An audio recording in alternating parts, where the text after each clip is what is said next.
Dahil malapit na Pasko, ayan, inumpisahan ko ng mag-ayos ng sala.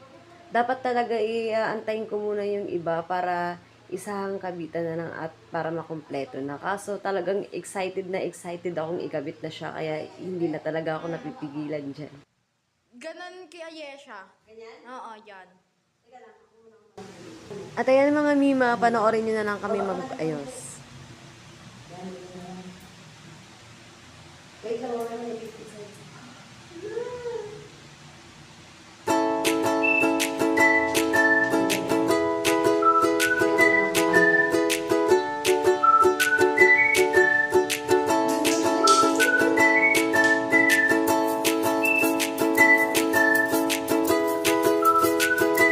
Hindi, pantay. Mataas yung hawak mo.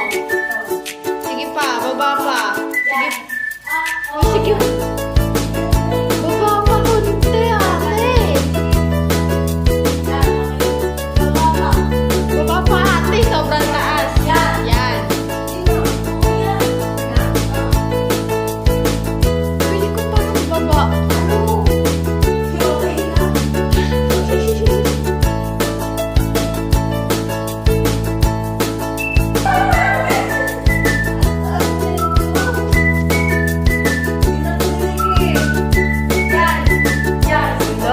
Tinatanggal mo yung pintura.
At ayan na, tapos na siya. Lahat.